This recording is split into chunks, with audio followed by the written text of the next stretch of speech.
અસ્સલામુઅલૈકુમ વરહમતુલ્લાહ વબરકાતુ. આજે હું મોહમ્મદભાઈ મુલ્લા બોલી રહ્યો છું. IMWS રેડિયો અલ હિકમાંથી પ્રસારિત કરી રહ્યા છે અને આજે અમારા સાથે છે આપણા અહમદભાઈ લુનટ. અહમદભાઈ લુનટનું આજે થોડું ઇન્ટરવ્યૂ છે. અહમદભાઈને એક એવોર્ડ મળ્યો છે, ઘણો સુંદર એવોર્ડ મળ્યો છે, તો તેના માટે થોડીક વાત કરવાની છે. તો સૌપ્રથમ બધા શ્રોતાજનોને વેલકમ, અને આ ફરીથી કહી રહ્યો છું કે IMWS રેડિયો અલ હિકમા સેન્ટર બાટલી યુકેથી પ્રસારિત કરી રહ્યા છે. તમને કંઈ શ્રોતાજનોને કંઈ વાતમાં ભાગ લેવો હોય તો પ્લીઝ આપણા લેન્ડલાઇન નંબર ઉપર ફોન કરો. નંબર છે 0192450569 505-629, અને તમે ટેક્સ્ટ અથવા વોટ્સઅપ પણ કરી શકો છો. વોટ્સઅપ નંબર છે 0746-080-9213. 0746-080-9218. અને આપણું રિસીવર નંબર છે 454.79375 454-79375. વેલકમ અહમદભાઈ, તમને ઘણો ઘણો આભાર. આજે તમે આવ્યા તો ને પાછા એક વખત વેલકમ. ને અમને ઘણી ખુશી થાય છે કે તમને આટલો સુંદર એવોર્ડ ઇન્ડિયાના અંદર મળ્યો છે. એવોર્ડનો તો એ છે કે અહમદભાઈ એક નવલિકા સંગ્રહ લખ્યો હતો, એનું નામ હતું અજાણ્યા. એ ટૂંકી વાર્તાનો સંગ્રહ એક હતો, અને તે સંગ્રહ એમને એક ઇનામ તરીકે આજે ગુજરાત દર્પણ એવોર્ડ, કેમ અહમદભાઈ? ગુજરાત દર્પણ એવોર્ડ ગુજરાત સાહિત્ય પરિષદ તરફથી એમને મળ્યો છે. એમાં લગભગ 41 રાઇટર્સ હતા, 41 ઓથર્સ હતા. તો 41માં એક અહમદભાઈને પણ એક એવોર્ડ મળ્યો છે, વન ઓફ ધ 45. એટલે ઘણે આપણા બાટલી માટે બહુ ખુશીની વાત છે કે આપણા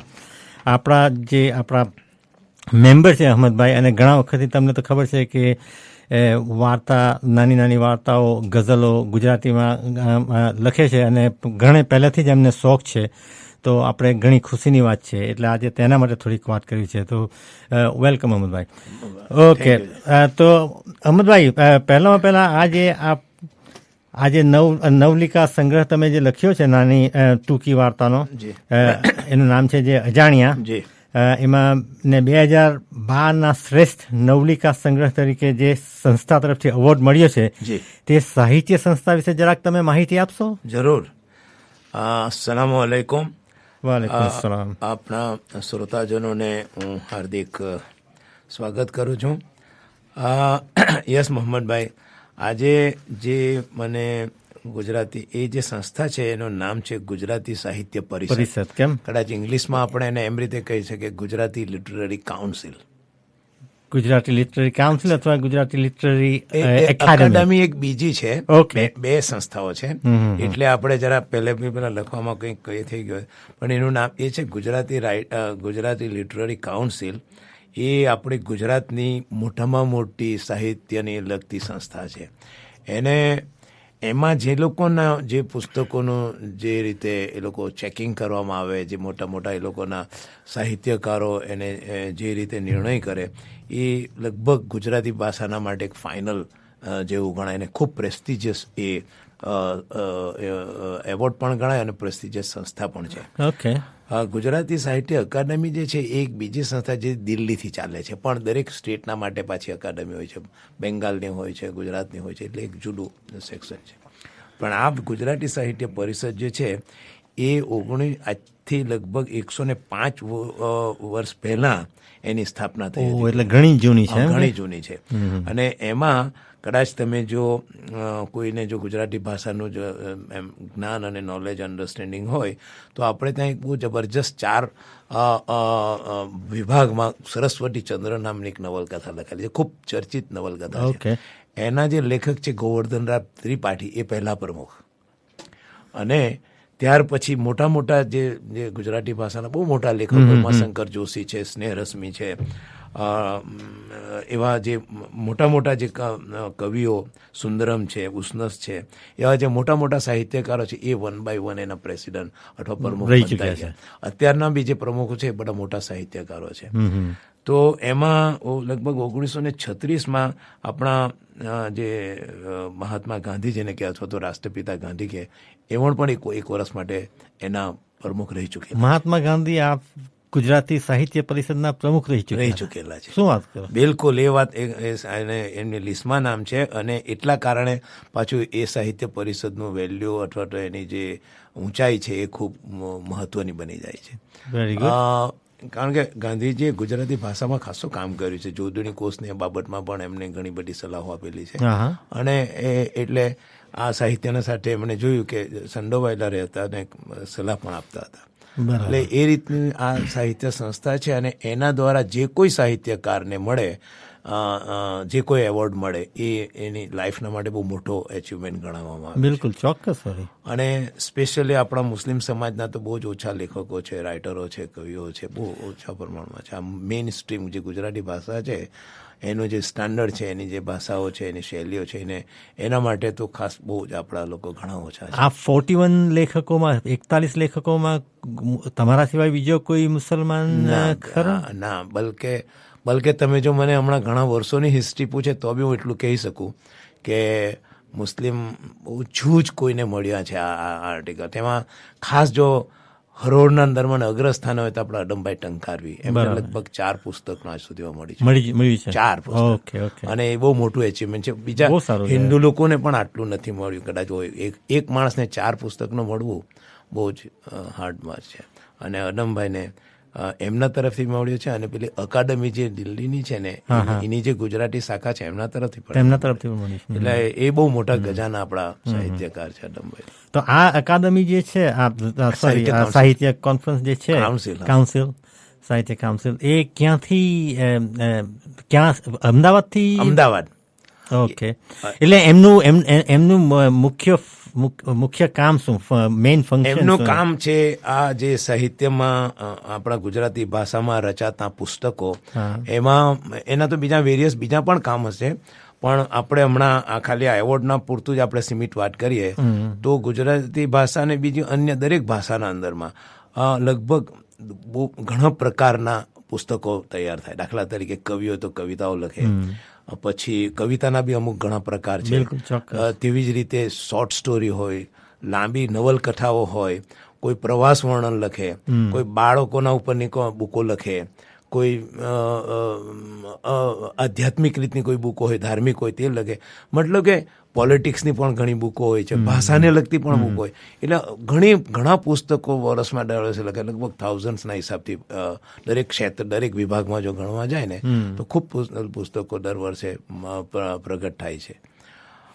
અને એમાં આ જે નવલિકા જે છે એનો પણ એક વિભાગ છે કે ભાઈ આ નવલિકા કોની આ વર્ષના, આ ફલાણા વર્ષમાં, દાખલા તરીકે 2000 વર્ષમાં સારામાં સારી કોની છે, તો તે લોકો પોતે 2-3 જજ બેસે છે અને તે લોકો બધી વાંચી જાય છે. અને એ લોકો આ તો એક જાતની તમે હરીફાઈ કહો અથવા તો એ કહો તે બરાબર ને? ચોક્કસ. પણ ગુજરાતી આ સાહિત્ય પરિષદનું એ લોકોનું મેઇન ઓબ્જેક્ટિવ શું? એ લોકો ગુજરાતી ભાષાને પ્રમોટ કરવાનું, બરાબર ને? હા, બિલકુલ. એનું મેઇન એ લોકોને તો કેટલો ગવર્મેન્ટ ફંડિંગ એ લોકોના મોટા હોય છે, એ લોકોની ઓફિસો છે, એ લોકોની મોટી બિલ્ડિંગો, દરેક બહુ મોટું. એટલે આમાં એ લોકો હરીફાઈ કરે, પછી કોન્ફરન્સ ઓર્ગેનાઇઝ કરતા હશે, બધું કરતા હશે ને? બરાબર. બિલકુલ.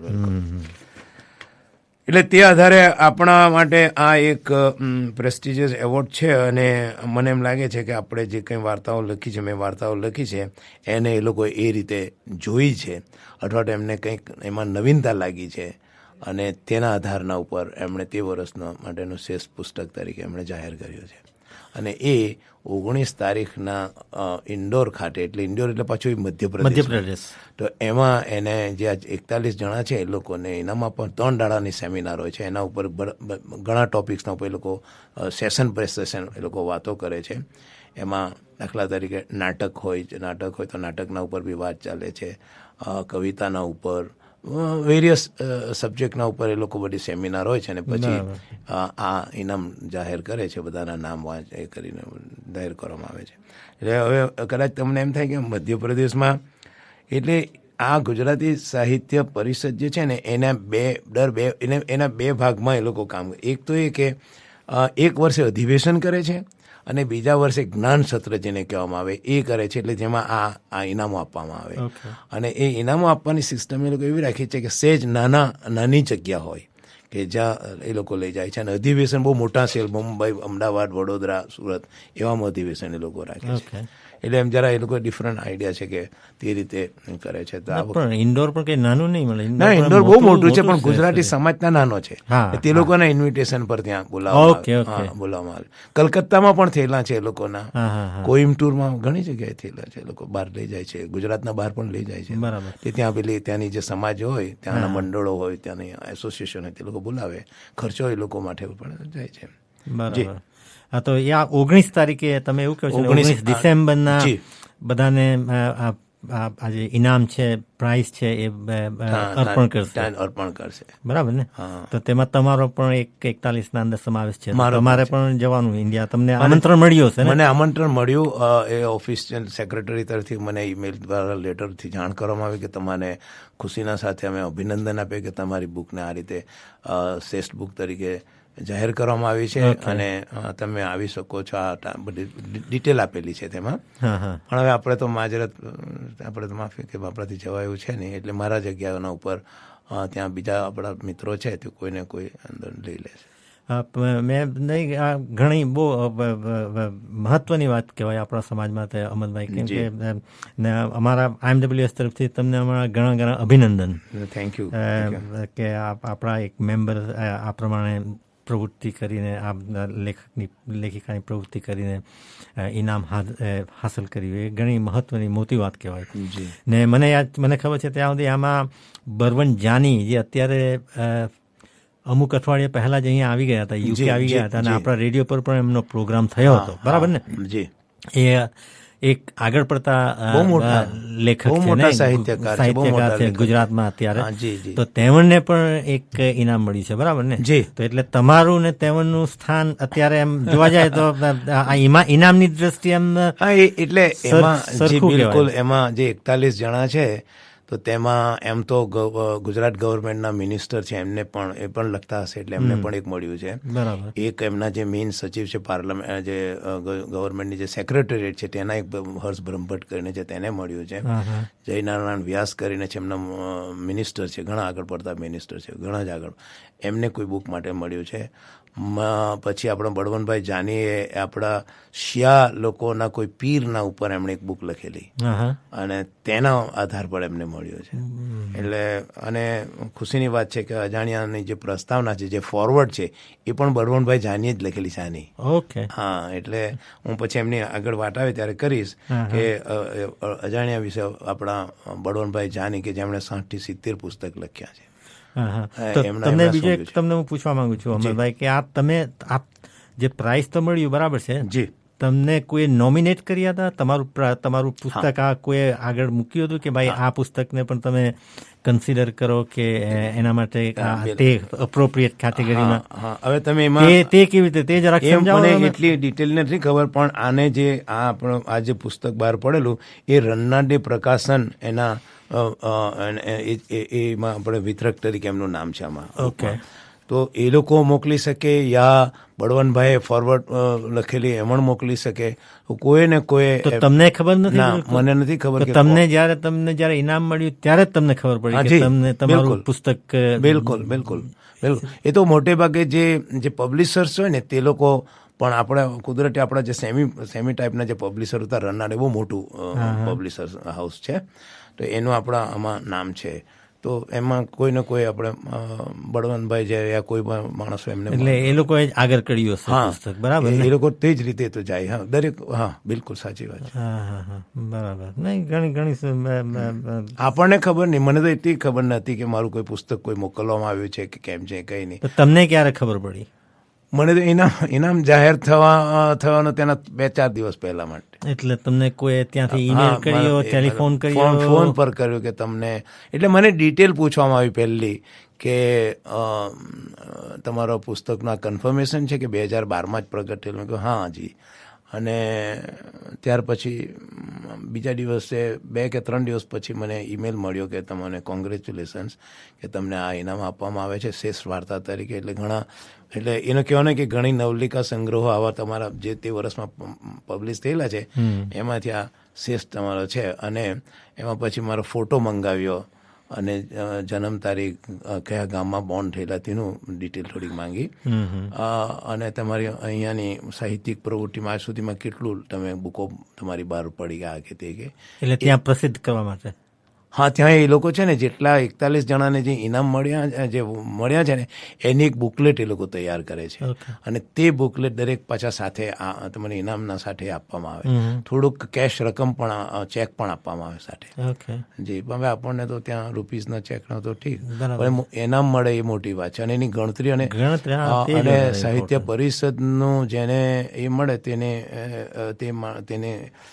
ખાસી ઘણી નામના પણ તેને ગણવામાં આવે છે.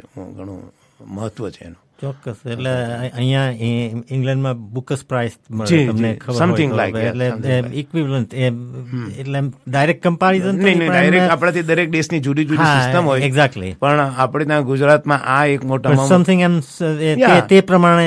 એટલે એક વાત મોહમ્મદભાઈ એવું છે કે માની લો કે આપણે હમણાં કવિતા લખીએ યા કવિતાની બુક બહાર પાડીએ યા નવલકથા લખીએ યા નવલિકાઓ લખીએ, પણ જ્યારે એને કોઈ હાઈએસ્ટ લેવલની ઓથોરિટી જો એને મંજૂર કરે કે હા આ બુક યા કવિતા યા કવિતાનું પુસ્તક ઉત્તમ છે બધામાં, તો તે પછી એ આપણા માટે બહુ મોટું ગૌરવની વાત થઈ જાય, એક આનંદની વાત થઈ જાય. કે કારણ કે મોટા મોટા બહુ સાહિત્યકાર હોય છે એને ચેક કરવાવાળા, નાની નાની ભૂલ એ લોકો સમજી શકે છે કે આમાં કાં ભૂલ છે યા કેમ છે, યા અથવા તો એનો કહેવાનો આશય શું છે, આ બુકનો એની વાર્તાનો કહેવાનો મિનિંગ શું છે. બરાબર છે. પણ હવે તમને આ ઇનામ મળ્યું એટલે એનાથી તમને તમારું પણ થોડુંક કોન્ફિડન્સ બહુ મોટું, બિલકુલ બિલકુલ એમ થાય કે અપ થયું હશે ને કે ભાઈ વધુ લખવું જોઈએ, સારું લખવું જોઈએ આના કરતા.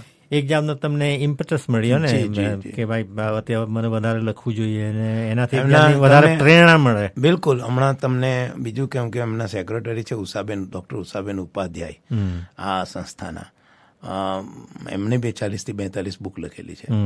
તો અને કોઈ યુનિવર્સિટીમાં આગળ પડતો જોબ કરતા છે. તો એમણે મને ફોન કર્યો અને એમણે કહ્યું કે તમારું છેલ્લું પુસ્તક મને જરા પ્લીઝ મોકલાવજો. તો મેં ફાયર પ્લીઝ મોકલાવ્યું. અને એ મારું ત્યાં પ્રિન્ટિંગ પ્રેસમાં ત્યાં છે જ, થોડી 10 કોપી પડેલી જ હતી. તો મેં ફોન કર્યો તો એમણે તરત મોકલ્યો. આજે જ એમનો ફોન આવ્યો કે તમારું પુસ્તક મને મળી ગયું છે. એટલે એ વાર્તાની કવિતા છે. એ લોકો જો એને આ રીતે એ લોકોને ઇન્ટરેસ્ટ જાગે કે પરદેશમાં રહીને માણસ કેવું વિચારે, શું લખે, કેમ લખે, એને કહેવાનો આશય શું છે, એ બધી વાતો એ લોકોને ખાસો એ લોકો એના ઉપરથી ત્યાર પછી બી પાછું એનું રિસર્ચ થાય, ત્યાર પછી બી પાછા કોઈને કોઈ બીજા માણસ લખે, કોઈ બીજાને ઇન્ટરેસ્ટ થાય. ચોક્કસ ચોક્કસ.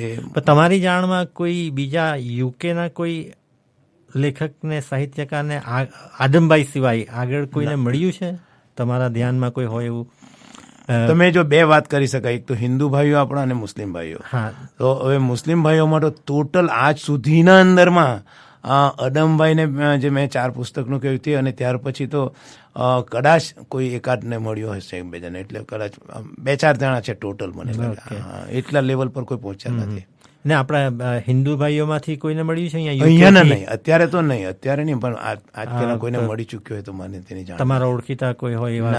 અત્યારે મને પણ આપણા ઓપિનિયનના એડિટર જે વિપુલ કલ્યાણી સાહેબ છે એ અત્યારે ત્યાં ઇન્ડોરમાં એ જવાના છે એમાં ભાગ લેવા માટે. ઓકે, એટલી મને ખબર છે. એટલે અહીંયા યુકે થી જવાના? હા, એ દર વર્ષે જાય છે. હું પણ આપણે સાહિત્ય પરિષદની પાટણમાં એક અધિવેશનમાં હું હાજર. તમે ગયા? હા, હું ગયો હતો. એમ જ એક ઓડિયન્સ તરીકે. ઓકે, આભાર તમારો અહમદભાઈ. અત્યારે આપણે એક બ્રેક લઈ લઈએ પહેલા, ને પછી પાછા આવીને થોડી વાત આગળ વધારે કરીશું. તો અત્યારે અમે બ્રેક લઈ રહ્યા છીએ અને લગભગ 1 મિનિટના અંદર પાછા તમારા પાસે સામે હાજર થઈશું. Online and on your home receiver, you're listening to Radio IMWS. Join the discussion on Radio IMWS every Tuesday, Wednesday and Thursday from 8 p.m. Topics include Islam, current affairs, health, legal, education and a weekly program delivered in Gujarati. You can join in by calling the studio on 01924 505 629 or send us a text or WhatsApp on 07460 809 218. For program schedules, visit www.imws.org.uk. If you would like to volunteer and be part of the Radio IMWS team, email radio@imws.org.uk or call 01924 500 555. Are you a girl aged 13 to 19 bored with nothing to do on a Sunday? Well, not anymore. IMWS is launching the Girls Group at the Al Hikmah Centre, featuring a host of activities with special focus on what you want. So join the Girls Group every Sunday from 1:30 p.m. till 3:30 p.m. For more information, call 01924 500 555 or email info@imws.org.uk. The Girls Group for girls aged 13 to 19 every Sunday at the Al Hikmah Centre. Confused by computers? Want to learn how to use your PC? Then we have the course for you. The free beginners IT course will teach you the very basics from using a mouse and keyboard to browsing the internet, giving you the confidence to complete online tests such as driving theory and citizenship. The course lasts 8 weeks and separate classes are provided for men and women. For more details and to reserve your place, call 01924 500 555. Courses will be held at the Al Hikmah Centre on 28 Track Road, Batley, WF177AA. For more information on courses at the Al Hikmah Centre, visit www.imws.org.uk. Radio IMWS. अस्सलाम वालेकुम radio IMWS welcome back શ્રોતાજનો ઘરે અત્યારે તમારી સામે હાજર થઈ રહ્યા છે મોહમ્મદભાઈ મુલ્લા અને અહમદભાઈ લુનત અહમદભાઈ ગોલ અહમદભાઈને જે પ્રાઇઝ મળ્યું છે તેના માટે અત્યારે વાત કરી રહ્યા છે પણ તમને અમે અહમદભાઈ સાથે બીજી વાત કરીએ તે પહેલાં તમને જણાવી દઉં કે 3 જાન્યુઆરીના આલ હિકમા સેન્ટર ખાતે 6:30 વાગ્યે એક ગુજરાતી મુશાયરાનો પ્રોગ્રામ રાખ્યો છે શાનદાર મુશાયરો છે 6:30 વાગ્યે એ શનિવાર છે 3 જાન્યુઆરીના 6:30 વાગ્યે સ્ટાર્ટ થશે 2 કલાક વધારેમાં વધારે ને એમાં ઘણા આપણા લોકલ શાયરો અને બોલ્ટનથી આપણા જાણીતા શાયરો પણ આવવાના છે એમાં સુફી મનુબરી સાહેબ છે પછી અદમભાઈ ટંકારવી છે મહેકભાઈ ટંકારવી છે એ લોકો આવવાના છે ને ઘણી મજા આવશે તો તમને બધાને આમંત્રણ છે કે તમે 6:30 વાગ્યે 3 જાન્યુઆરીએ ગુજરાતી મુશાયરામાં હાજરી આપે ગુજરાતી મુશાયરો પહેલાં અમે ટિકિટ માટે રાખેલો 5 પાઉન્ડની ટિકિટ રાખી હતી પછી વિચાર કર્યો કે ટિકિટ કરતા એમ જ ફ્રી કરી નાખો તો પછી અમે ફ્રી મુશાયરાનું આયોજન કર્યું છે 3 જાન્યુઆરીના તો 6:30 વાગ્યે ઓકે અહમદભાઈ વેલકમ બેક તો આપણે પેલી વાત આગળ ચલાવીએ તો મારે તમને બીજું એ પૂછવું છે કે આ જે અજાણ્યો આજે તમારી જે બુકલેટ જે કલેક્શન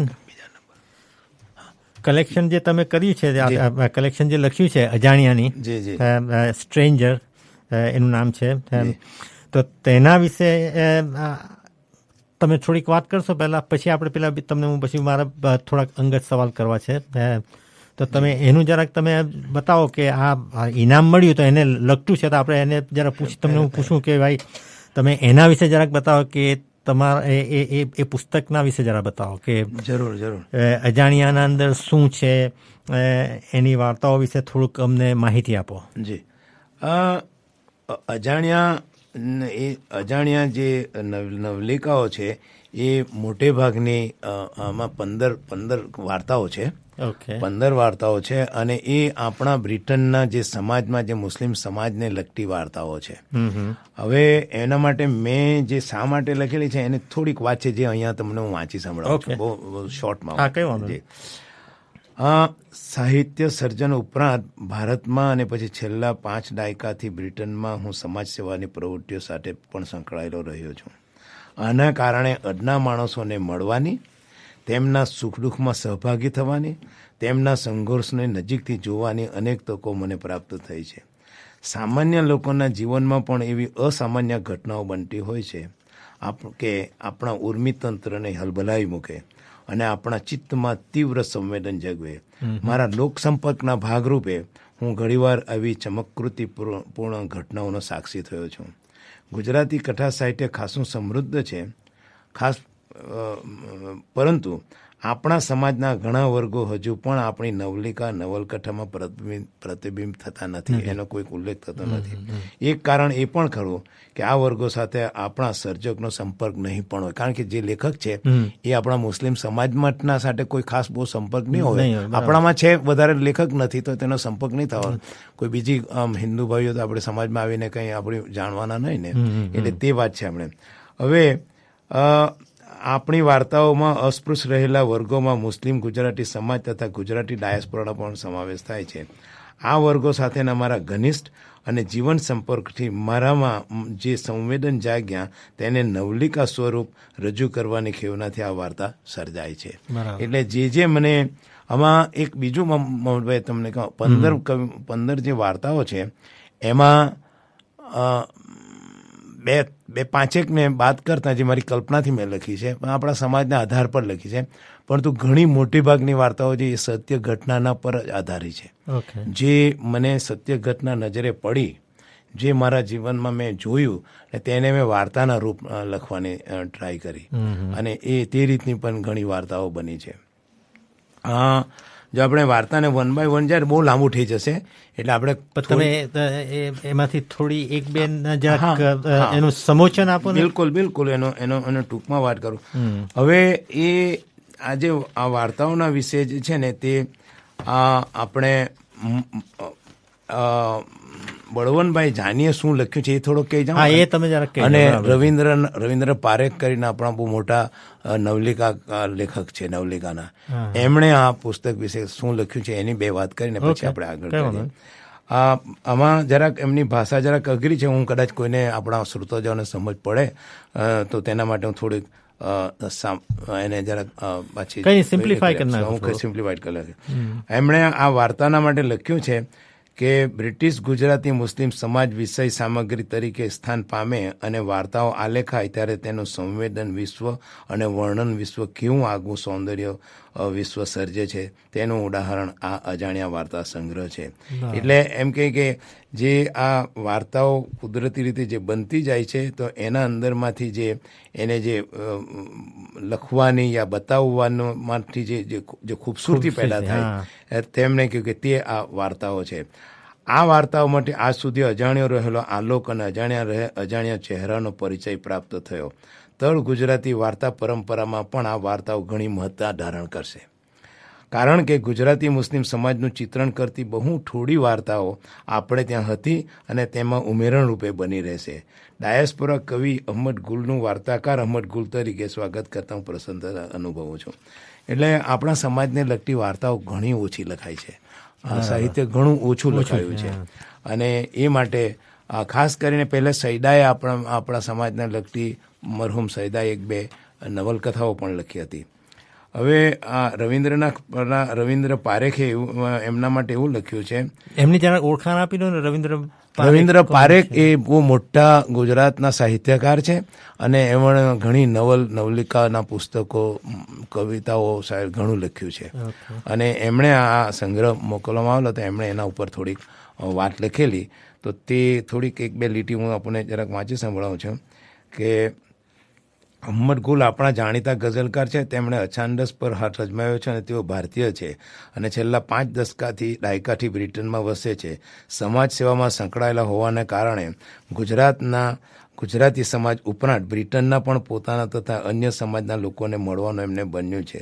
સંઘર્ષ ગુજરાતી મુસ્લિમ સમાજ ઉપરાંત વિદેશમાં વસતા મુસ્લિમ સમાજનો પણ છે. આ ખાસ તો આ રંગભેદ અને એશિયનો સાથેના ગોરા પ્રજાનો વ્યવહાર અનેક સ્તરે ચર્ચામાં રહ્યો છે.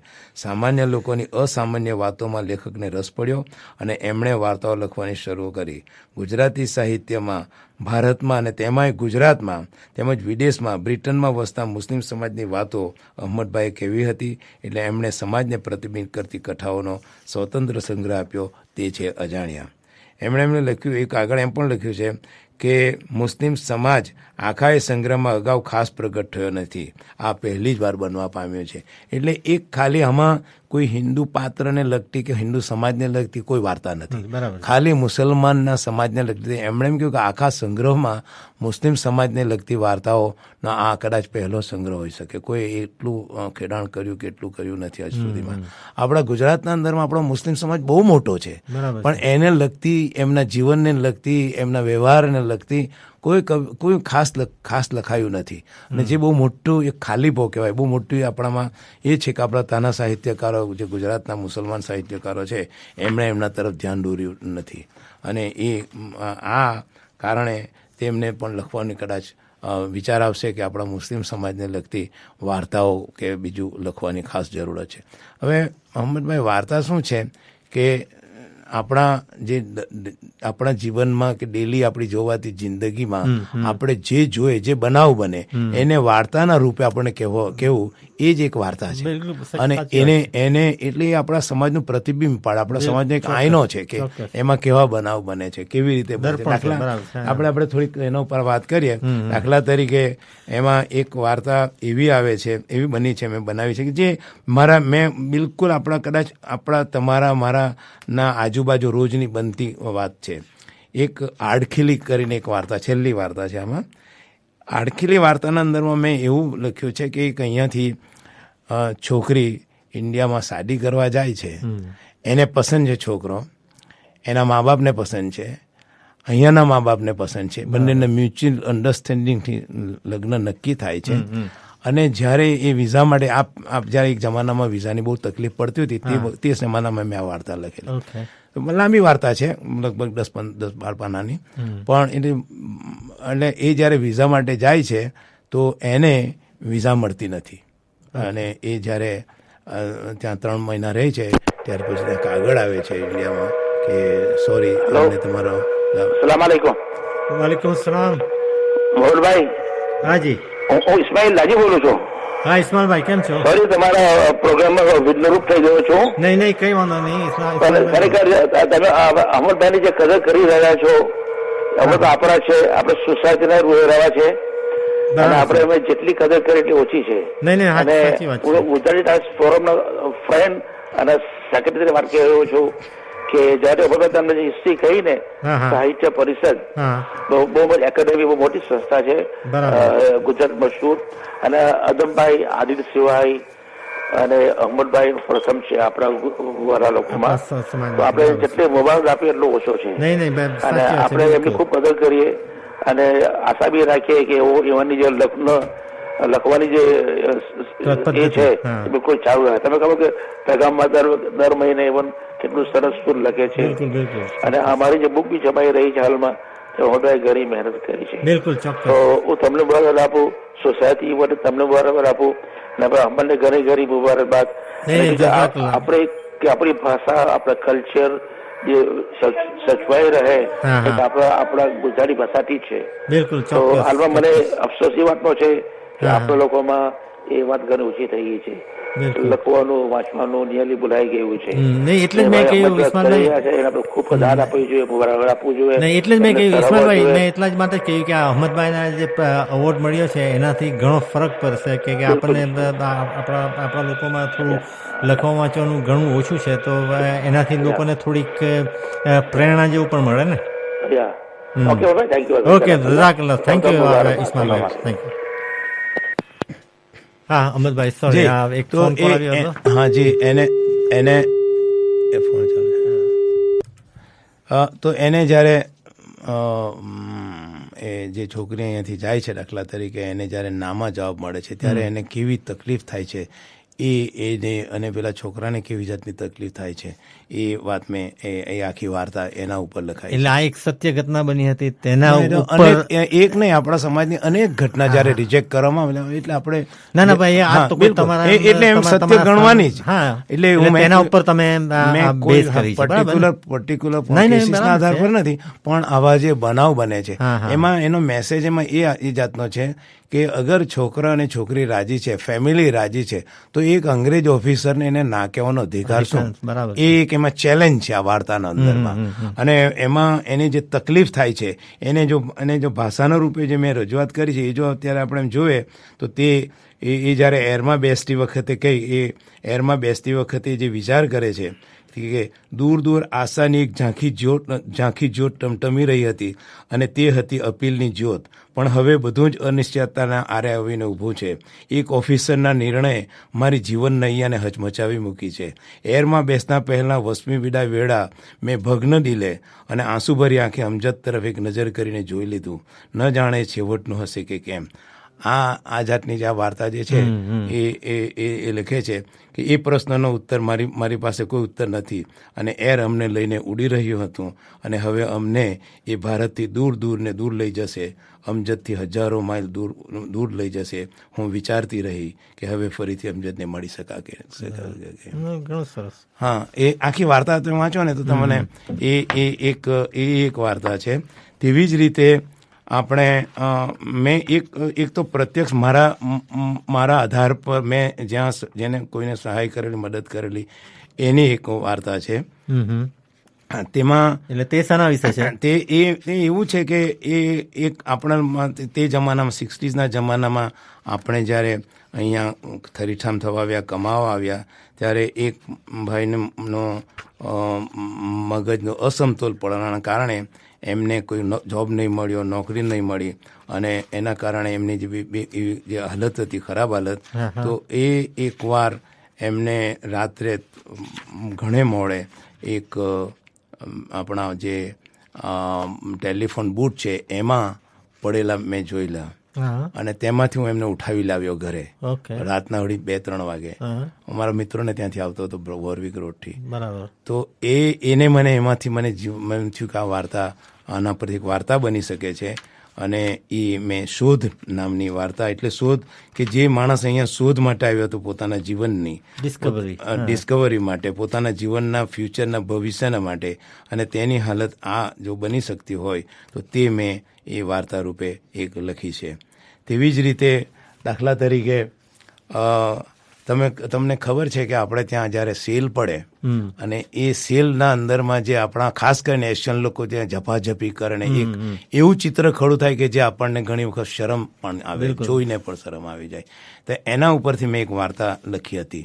તો તેમાં એવું બને છે, એ વાર્તાના અંદરમાં એવું બને છે, વાર્તામાં એ કોઈના સાથે વાર્તામાં એવું બને છે કે બે બહેનો હોય છે, ફ્રેન્ડ હોય છે, અને એમાં આખી લાંબી સ્ટોરી જાય છે કે કેવી રીતે, પણ બે બહેનો હોય છે કે તે બે ફ્રેન્ડ હોય છે, એક હિન્દુ અને એક મુસ્લિમ. એ બંનેને ખૂબ સંબંધ હોય છે, ફ્રેન્ડશીપ હોય છે. અને એ લોકો જ્યારે પણ કોઈ એક ચાચા હોય છે લોકોની સ્ટ્રીટમાં રહેતા, તે જ્યારે કંઈ સેલની ખબર પડે તો એમને ખબર આપી દે છે અને એ લોકો તે સેલના અંદરમાં જાય છે અને ત્યાંથી જે કંઈ વસ્તુ લાવવાની લાવે છે. એકવાર એવું બને છે કે એક સુપર સ્ટોર હોય આપણા ટેસ્કો ટાઈપનો, તો તેમાં ખાંડ, દાખલા તરીકે ખાંડ છે તે એ લોકોએ 90 પેનીની છે તો તેને 45 પેની પર હાફ પ્રાઇસ મેં મૂકી, પણ કોમ્પ્યુટર એવી ભૂલ કરી કે તે હાફ પ્રાઇસના જે 45 પેનીમાં 4 જે છે ઉડીને 5 પેની આવી ગઈ. એટલે ત્યાં લોકોને એમ ખબર પડી કે આખું પાકેટ 5 પેનીમાં મળે છે.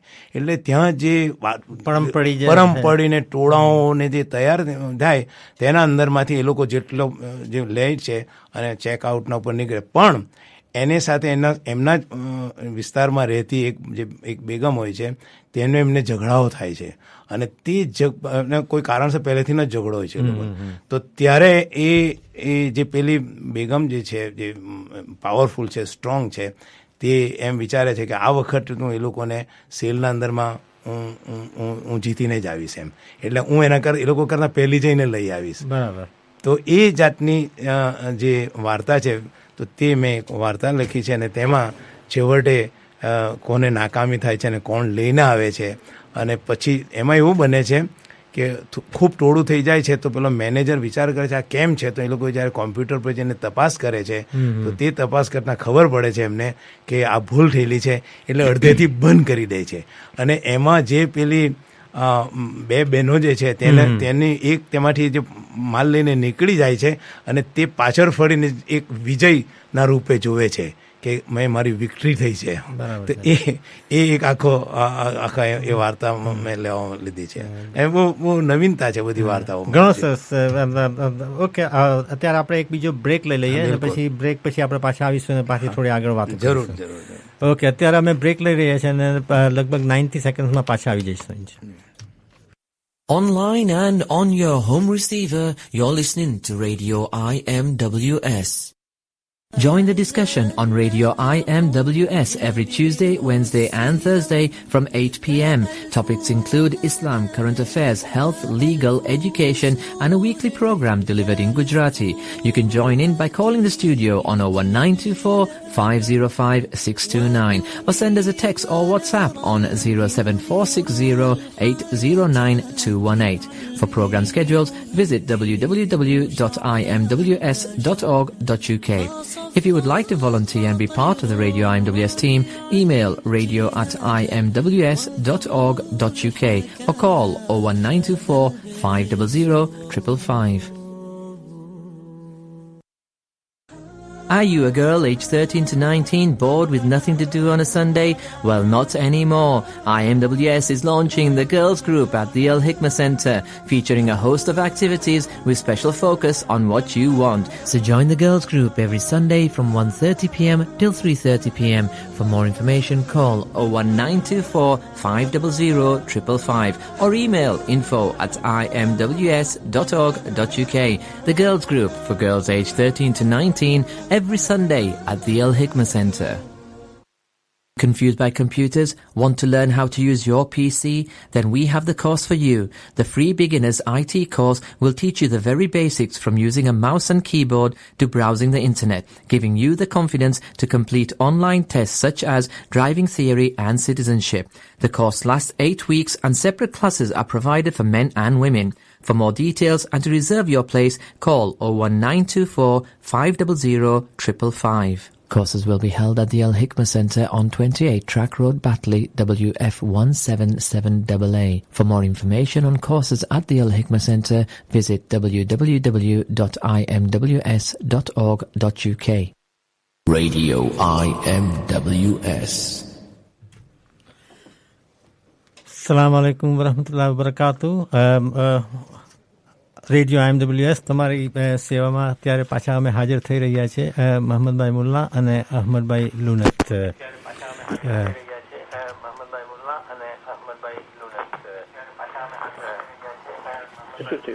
હેલો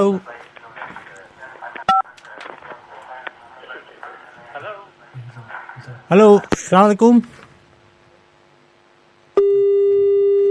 કોઈનો કેન્સલ થઈ.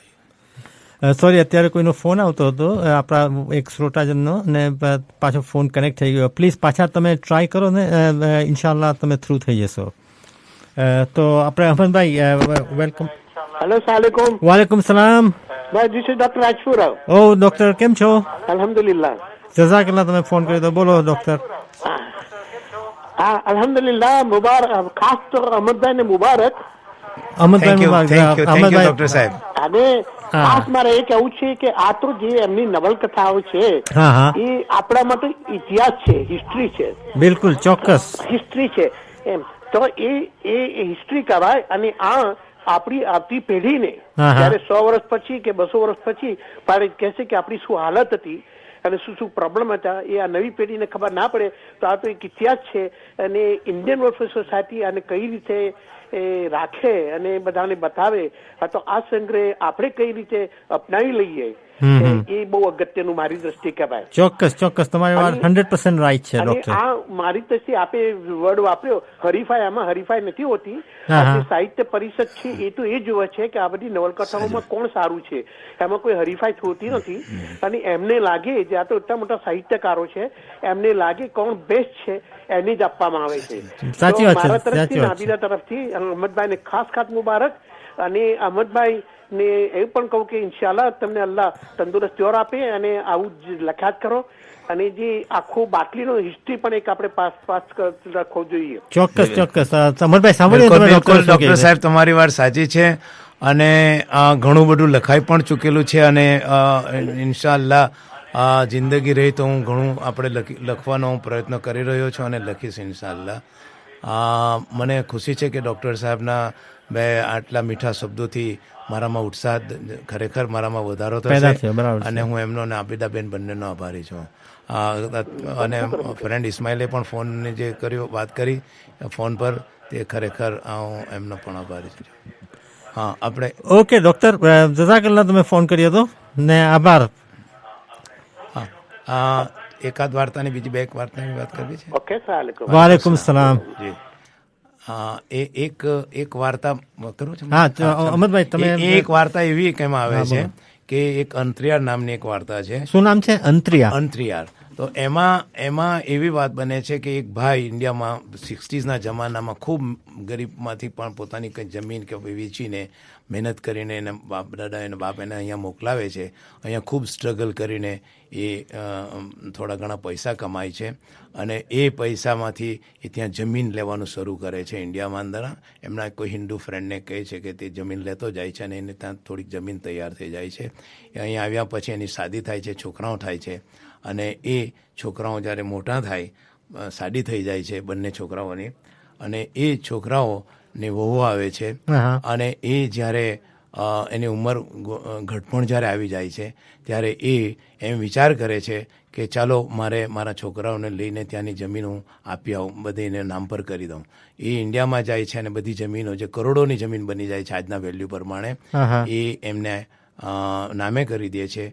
અહીંયા આવ્યા પછી એ પોતાનું ઘર પણ એમના નામે કરી આપે છે કે મારા બંને છોકરા છે, હું ગમે ત્યાં બંને મને ત્યાં રાખી લેશે. પણ પછી વાત એવી બને છે કે એક છોકરાની વહુ મહિનો રાખ્યા પછી બીજીએ મહિનો રાખવાનો હોય છે. તો પેલી ધીમે ધીમે બંને વહુઓ માટે ખેંચતાણ શરૂ થાય છે કે ભાઈ મારું છોકરું નાનું છે, મારાથી નહીં રખાય, પેલી કે મારાથી ના રખાય. અને છેવટે એમને ઓલ્ડ પીપલ સેન્ટરમાં મૂકી આવવું પડે છે. અને જ્યારે ઓલ્ડ પીપલ સેન્ટરમાં જ્યારે મૂકી આપ્યા છે ત્યારે કારણ કે એ તો બધું જ આપીને એ ફિનિશ થઈ ગયો હતો, એના પાસે તો કશું નથી, એને છોકરાને બધું જ આપી દીધું છે કરોડોની મિલ. ત્યારે એ જ્યારે ઓલ્ડ પીપલ સેન્ટરમાં જ્યારે એને દાખલ કરવા એ મૂકી આવે છે ત્યારે આ છેલ્લો જે પેરો છે હું તમને વાંચી સંભળાવું છું કે પુત્રો કદી કદી એની મુલાકાતે આવી જતા. એ રીતે 1 વર્ષ ઓલ્ડ પીપલ્સ હોમ વીતી ગયું. એક દિવસે સવારમાં ઓલ્ડ પીપલ્સ હોમમાંથી નર્સે ફોન કરી જણાવ્યું કે આજે વહેલી સવારે આપના પિતાનો દેહાંત થઈ ગયો છે અને અહીં આવી એમની બોડી લઈ જઈ શકો છો. તો મૃતદેહ સાથે નર્સે એક ચિઠ્ઠી પણ આપી. તેમાં મકબૂલ એટલે એના જે નજીકના મકબૂલ એટલે બુઝુર્ગ જે પોતે આ વાર્તાના હીરો જે છે, તો મૃતદેહ સાથે નર્સે એક ચિઠ્ઠી પણ આપી. તેમાં મકબૂલે વસિયતમાં લખ્યું હતું કે મૃત્યુ પછી મારા દેહને એટલે મારા શરીરને મારા પુત્રોને ત્યાં લઈ જવો નહીં અને ઓલ્ડ પીપલ હોમ પાસેથી સીધા જ મને કબ્રસ્તાનમાં લઈ જજો. ટ્રેજિક કહેવાય એમ. હા, અને એ આજના જમાનાની આપણી ટ્રેજેડી છે અને અત્યારે એ પ્રસંગો વધતા જઈ રહ્યા છે અને એના માટે એ છોકરાઓ આપણે ભૂલી જાય છે કે જે મા બાપોએ આટલી તકલીફ વેઠીને અમને મોટા કર્યા, અમને ભણાવ્યા, પઢાવ્યા, જોબના ઉપર સારા જોબ પર આજે એ એમના મા બાપને ઓલ્ડ પીપલ કઈ દશામાં જીવે છે, કેમ જીવે છે એની દરકાર સિક્કે રાખતા નથી. અને એ આ વાર્તાનો ટચિંગ પોઈન્ટ છે અને એ જ્યારે કોઈ વાંચે તો એને એના ઉપર આ વાર્તાનો મેસેજ છે. બીજી એક બહુ સરસ વાર્તા છે મોહનભાઈ, એનું નામ છે આંબે આવ્યો મોર. આંબે આવ્યો મોર એટલે એમાં વાત એમ છે કે આપણા ઇન્ડિયાના અંદરમાં કે વરસમાં જ્યારે વિન્ટર આવે છે ત્યારે આંબાના ઉપર મોર આવે છે ને પછી એમાંથી કેરી તૈયાર થાય છે. તો એક મા બાપે એમના છોકરાને અહીંયા દેશના અંદરમાં મોકલાવેલા અને એ છોકરો અહીંયા આવીને પોતે ધંધા બિઝનેસના અંદરમાં સારી એવી પ્રગતિ કરે છે. એમના જે છોકરાના પિતા છે તે તો ગુજરી જાય છે, મા એક રહે છે ઇન્ડિયામાં એકદમ વૃદ્ધ અવસ્થામાં, અને એ દર વખતે એનો બેડ જે છે એને વિન્ડોના પાસે રાખીને ત્યાં સૂતી હોય છે. એના ઘરના સામે એક આંબો હોય છે, તે આંબાના ઉપર મોર એ દર વર્ષે જ્યારે એ વિચાર કરે, એને એટલું ભાન નથી કે વરસ ક્યારે પૂરું થયું, પણ એ એટલું યાદ રાખે કે મોર આવ્યું એટલે એક વરસ પૂરું થયું. એ એની ગણતરી હોય છે, કારણ કે એજ્યુકેશન કઈ નહીં બિચારે એ. અને જ્યારે મોર પર આંબા આવે ત્યારે એ ઈચ્છા કરે કે આ વખતના વિન્ટરમાં તો વિન્ટર આવી ગયો છે એટલે મારો છોકરો જરૂર મને મળવા આવશે. અને એમ કરતાં 2, 5, 10 વર્ષ વીતી જાય છે અને દર વર્ષે આંબાના મોરને જોયા કરે છે. એનું વર્ષ પૂરું થાય છે, પૂરા થઈ જાય છે, અને છેવટે એક એમના જે છોકરો જે છે એનો કોઈ ફ્રેન્ડ ઇન્ડિયા જાય છે, એની વિઝિટ કરે છે, તો તે પાછી કહે છે એની માં તેને, પેલા તેના ફ્રેન્ડને, કે ભાઈ હમણાં તો આ મોર આવી ગયો પણ હજી મારો છોકરો આવ્યો નથી. એ આવીને અહીંયા તેના ફ્રેન્ડને વાત કરે છે કે તારી માં તારો ખાસ ઇંતજાર કરે છે અને તારે જવું જોઈએ. એ જ્યારે ત્યાં જાય છે ત્યારે એની જે ટેક્સી લઈને એના ઘરના પાસે જ્યારે ઉતરે છે ત્યારે લોકોનું ટોળું જોડે છે અને પૂછે છે કે કેમ શું થયું, તો જોઈએ તો એની માં તે ટાઈમના પર ગુજરી ગયેલી હોય છે. આ એક સત્ય ઘટના બન્યા જ કરે છે આવો બનાવ. આ મેં વાર્તાને આ રીતે બતાવવામાં કોશિશ કરી છે કે જે છોકરાઓ ને મા બાપે આટલી કરીને મોકલેલા છે તે જોવાની જવાની પણ ધંધાના કારણે ફુરસત નથી રાખતા. એ બહુ સાચી વાત છે. ના, આભાર તમારો અમરભાઈ. આ તમે અમુક 3-4 ટૂંકી વાર્તાઓ તમે નિચોડ આપી દીધો ને એનાથી આઈડિયા આવી ગઈ, આપણે શ્રોતાજનોને પણ આઈડિયા આવી ગઈ હશે, થોડો વિચાર આવી ગયા હશે કે ભાઈ આ અજાણ્યાના અંદર કેવી કઈ જાતની. જલ્દીથી કહી દઉં વાર્તાની વાત. એક વાર્તાનું નામ છે નોકર.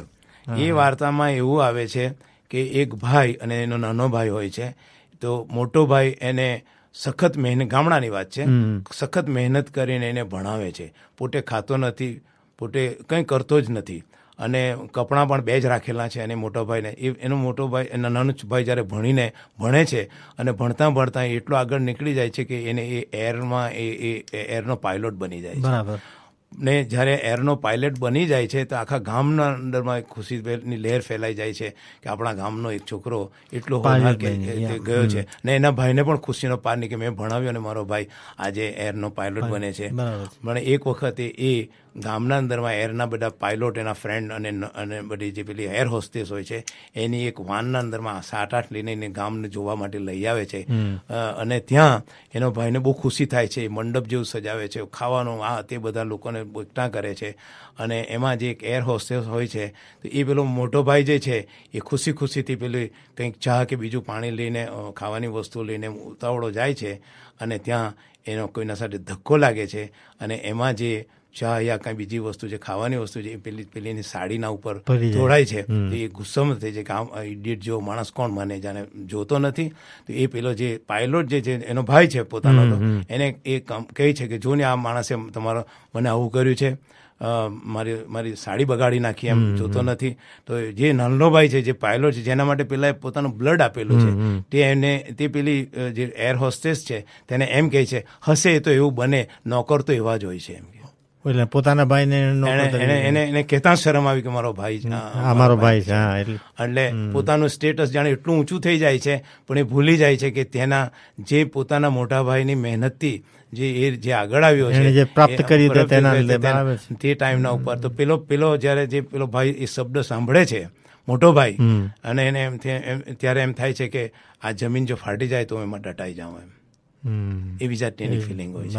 તો આવી બધી હાર્ટ ટચિંગ થોડીક વાર્તાઓ જે રિયાલિટીના સાથે થોડીક તમને મળે આ વાર્તાઓ છે આમાં, અને ઘણી છે, ઘણી સારી વાર્તાઓ છે. અને આપણા સમાજને લગતી, આજે ડોક્ટર રાજપુરાનો પર ફોન આવ્યો તો એમણે પણ કહ્યું કે આ સમાજને લગતી ઘણી વાતો છે. એટલે એક આપણો એમની વાત પણ બરાબર છે કે 100-200 વર્ષ પછી એક જાતનો ઇતિહાસ હશે કે ભાઈ આપણા ગુજરાતી મુસલમાન સમાજ બાટલી ખાતે આ પ્રમાણે રહેતા હતા અને આવા બનાવ થઈ ગયા હતા. મોહમ્મદભાઈ બહુ શોર્ટમાં એક ઈદ નામની મેં વાર્તા લખેલી, તેમાં મેં ત્યાંની વાતમાં એવી રીતે લખેલું કે છોકરાઓ દોડે આવે, મગરિબનો ટાઈમ થાય છે, ચાંદ દેખાયો કરીને બૂમ મારે છે, અને એમાં જે લેડી જે પાત્ર છે હમીદા એ એમ છોકરાઓ દોડતા ઘરમાં આવીને કહે છે કે ઈદ થઈ ગઈ, ચાંદ દેખાયો.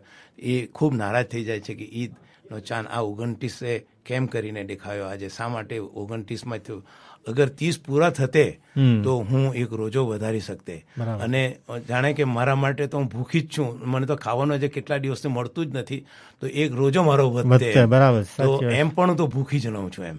અને એ જાતની એ વાર્તાના અંદરમાં વાત આવી છે. અને તેમાં એમ પણ વાત આવે છે કે પરદેશથી આવતી રકમો આ રમઝાનમાં અમને ખાસ મળી નથી. તે એમાં એક વાત આવે છે આ વાતના અંદરમાં, અને તે એક બે ચાચાઓ વાત કરતા હોય કે હા પરદેશથી આવેલી રકમ, પણ ભાઈ જે પેલા બોલવાવાળાઓ છે ને, જે લોકોને બોલતા આવડે એ લોકો બધી રકમ તો લઈ જાય છે અને હકદારને સુધી પહોંચતી નથી. આ વાત અંદરમાં આવે છે. ઘણી સરસ, ઘણું સરસ, થેન્ક યુ, આભાર. હવે આપણી પાસે ટાઈમ ઘણો ઓછો છે અહમદભાઈ, મારે તમને એક બે બીજા નાના સવાલ પૂછવા છે તમારા અંગત એના માટે. પહેલા તો મને તમને એ પૂછ્યું છે કે તમે જરાક ટૂંકામાં અમને બતાવી દો કે તમને લખવાનો ક્યારથી શોખ લાગ્યો? મોહમ્મદભાઈ, હું જ્યારે 6ઠ્ઠા ધોરણમાં ભણતો હતો ને ત્યારથી મને લખવાનો શોખ, બહુ નાની વયથી, અને લગભગ 7મા ધોરણ સુધી પહોંચ્યો તેટલી દરમિયાનમાં તો મારી એક ગઝલ, આપણે ઇન્સાન, જે બેકાર સાહેબ, મરહુમ બેકાર સાહેબ હતો, એમાં એક ઇન્સાન નામનો માસિક બહાર પાડતા હતા રાંદેરથી, એમાં મારી છપાઈ ચૂકી હતી. લગભગ 7મા ધોરણમાં આવ્યો ત્યારે મારી એક આખી ગઝલ છપાઈ ગયેલી તેમાં.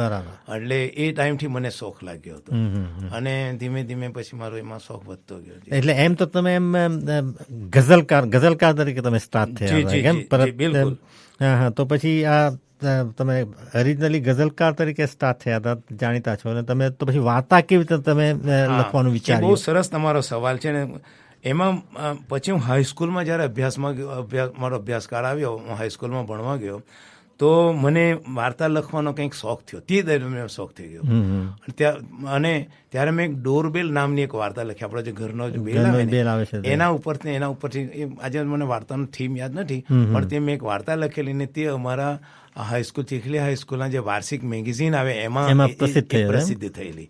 એટલે વાર્તા મેં ત્યારે પણ લખેલી, પણ ત્યાર પછીનો જે ગાળો છે ને એ મારો રહી ગયો. પણ એમાં એક બીજો બનાવ બનેલો. હું 10મા ધોરણમાં જ્યારે ભણતો હતો કે મેટ્રિકમાં, ત્યારે આપણા સુરત જિલ્લાની તે જમાનામાં 32 હાઈસ્કૂલ, આજે તો કદાચ 100-200 હશે, પણ હાઈસ્કૂલ હતી. તેમાં દરેક સ્કૂલમાંથી 2 છોકરાઓને જિલ્લામાં લખવાના ટેલેન્ટ હોય એને હેડમાસ્ટરે પસંદ કરીને એક સેમિનાર થયેલો. 2 દિવસ 3 દિવસ, શનિ રવિ, ફ્રાઈડે, સેટરડે ને સન્ડે 3 દિવસનો વાર્તા કેમ લખવી એના ઉપર. એમાં કવિ ઉસનસના વડપણ હેઠળ એ પ્રોગ્રામ થયેલો.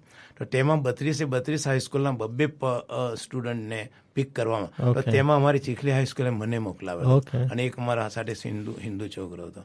તો તેમાં વાર્તા કેમ લખવી, કેવી રીતે બિગિન કરવી, કેવી રીતે વચમાં આવવી, કેવી રીતે એન્ડ લાવવો, આ બધી વાત ત્યારે હું છેક 10, એટલે એનું માળખું કેવી રીતે તૈયાર કરવું, એ બધી વાતો મને 3 દિવસના એમાં એક વર્કશોપ જેવું હતું, તેમાં હું ગયેલો.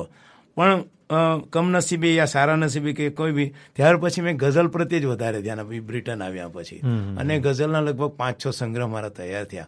પણ પછી છેવટ જ્યારે આપણા સમાજની જે સંવેદનાઓ, જે તકલીફો અને જે બનતા બનાવો જોતો ગયો, તો મને થયું કે મારામાં વાર્તા લખવાની આવડત તો છે, તો મારે શા માટે એ પ્રકાર પર ન લખવું જોઈએ.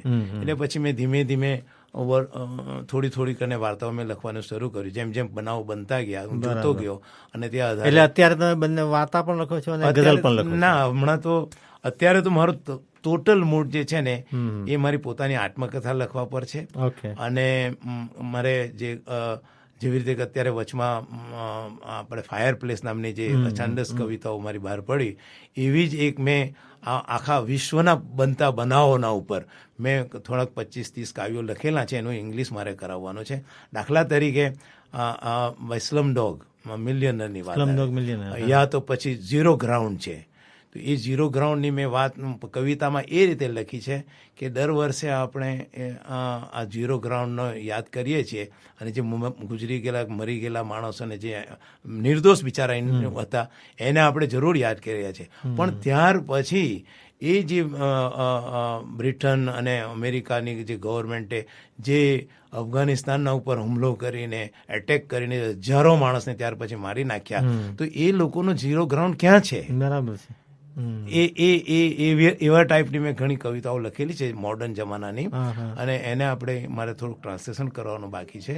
એ થઈ જાય તેટલું એ મારો જો સંગ્રહ નવો આવી જાય પછી હું મારી પોતાની આત્મકથા મેં લગભગ 200-250 પાનાની લખેલી જ છે ઓલરેડી. જે મેં કામ કર્યા અહીંયા, જે હું ગયો, જ્યાં જ્યાં મારી એ બધી વાતો મેં તેમાં લખી છે. મારું ભણતર, મારું અહીંયા આવવાની, મારું જીવન, મારી લાઈફ એ મેં લખી છે, જે આવતાવાળી નસલના માટે પણ એ એક પ્રેરણારૂપ બનશે એવી જાતની મેં વાત લખેલી છે.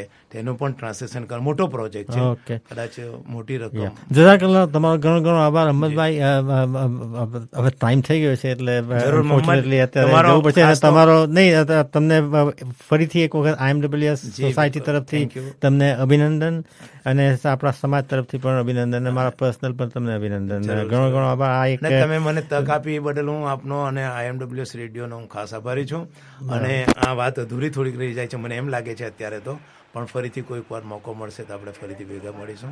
અને આપણે હેલો સલામ આલેકુમ. વાલેકુમ સલામ. ભાઈ મોહમ્મદ, હું આપણે યુસુફ માહિત મારું દાખલેનથી. યુસુફભાઈ માહિત જી, કેમ છો? અહમદભાઈને અભિનંદન આપવા માટે. ઓ જઝાકલ્લાહ. એમને કહેજો કે એમની વાર્તા તો અજાણ્યા તો મેં આખી વાંચેલી છે. પાછી તો ખુશી થઈ કે એમને એવોર્ડ મળ્યો, અને અલ્લાહ તાલા ઓર બી એમને હજુ બીજી બુકો લખવાનું અને પાછું ભવિષ્યમાં બી એમને એવોર્ડ મળે એવી એમનાથી આશા રાખી. હા ચોક્કસ. મારા તરફથી અભિનંદન. યુસુફ માહિત બોલું ભાઈ. યુસુફભાઈ માહિત દાખલેનથી. હા સારી તો ઓળખું યુસુફભાઈ. જી જી, જઝાકલ્લાહ. જઝાકલ્લાહ, તમે ફોન કર્યો તો અમને. થેન્ક યુ યુસુફભાઈ. ઓકે, જઝાકલ્લાહ. રાઈટ, આ અમારો પ્રોગ્રામ અત્યારે ફિનિશ થાય છે.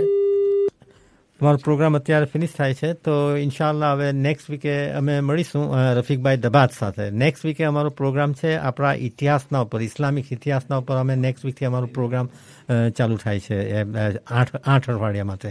તો ઇન્શાલ્લાહ નેક્સ્ટ વીકે મળીશું આ સેમ ટાઈમે. જઝાકલ્લાહ.